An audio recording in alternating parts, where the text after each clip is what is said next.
Good morning India. मेरे YouTube channel D space JAD पर आप सबका स्वागत है। दिस इज एंकर दीपक, तेल कम रोशनी ज़्यादा। तो दोस्तों, एक बार मैं फिर हाजिर हूं आप सबके सामने अपनी एक नई स्टोरी के साथ। तो दोस्तों, क्या हुआ कि एक बार एक राज्य था। उस राज्य में एक किसान रहता था। किसान बहुत गरीब था। वो अपना मुश्किल से बेचारा भरण पोषण कर पाता था। अब किसान एक दिन अपने खेत पर जा रहा था तो उसने क्या देखा कि दो बाज के बच्चे मिले उसे।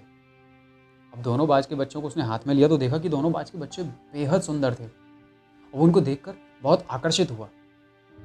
वो जानता था कि मैं तो इनका भरण पोषण कर नहीं पाऊंगा, तो उसने सोचा क्यों ना मैं इन्हें अपने राजा को भेंट स्वरूप दे दूं। तो वो राजा के पास गया, राजा के दरबार में पहुंचा, उसे राजा को दिखाया। तो राजा को बताया कि मैं आपको इन्हें भेंट स्वरूप देना चाहता हूँ, मुझे ऐसे से मिले हैं ये। राजा ने जैसे ही देखा, राजा बहुत खुश हुआ। राजा ने अपने दास को बोला कि जाओ इन्हें ले जाओ हमारे पशु पक्षी पालन गृह में, इन्हें छोड़कर आओ और इनका पालन पोषण अब हम करेंगे और इस किसान को कुछ भेंट स्वरूप दे दिया जाए। किसान को भेंट स्वरूप कुछ स्वर्ण मोहरें दे दी गई। किसान भी खुश हुआ, राजा भी बेहद प्रसन्न था। अब काफ़ी वक्त गुजर गया। काफ़ी वक्त के बाद अकस्मात राजा को एक दिन ख्याल आया कि मैंने दो बच्चों को दिया था अपने पशु पक्षी पालन गृह में। वो गया कि आज हम देख कर आते हैं कि क्या है, कितने बड़े हुए। वो गया तो उसने देखा कि जो एक बच्चा है वो तो पूरे आसमानों को छूकर आता है। एक्चुअली दोनों बाज बन चुके हैं पूरे, और एक बाज तो पूरे आसमानों को छूकर आता है उड़कर, और दूसरा जो बाज है वो उड़ता ही नहीं है, और उड़ता भी है बहुत थोड़ा सा उड़ता है, दोबारा वहीं बैठ जाता है। अब ये देखकर बेहद गुस्सा आया राजा को। राजा ने बोला कि ये क्या चक्कर है, ये ऐसा क्यों हो रहा है कि ये उड़ क्यों नहीं पा रहा है। तो वो दास बोला कि महाराज, हमारी इसमें कोई गलती नहीं है, हम तो पूरी कोशिश कर रहे हैं, पता नहीं ये बाज उड़ता ही नहीं है। तो राजा ने सोचा कि क्यों ना उस किसान को बुलाया जाए जिसने इन्हें मुझे भेंट स्वरूप दिया था। किसान को बुलाया गया। किसान के सामने भी सेम एक बाज उड़ रहा है आसमानों में, और एक बाज थोड़ा सा ऊपर उड़ता है और दोबारा वहीं बैठ जाता है।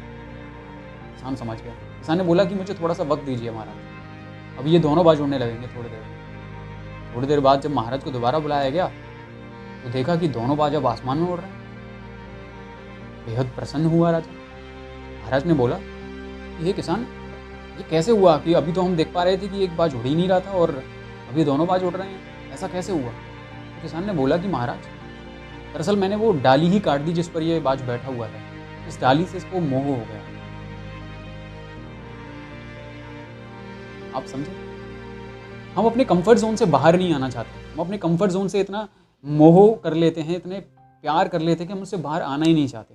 वो डाली कंफर्ट जोन की तरह ही तो है, और जो आसमानों में उड़ना है वो हमारी सफलताओं की ऊंचाइयां हैं।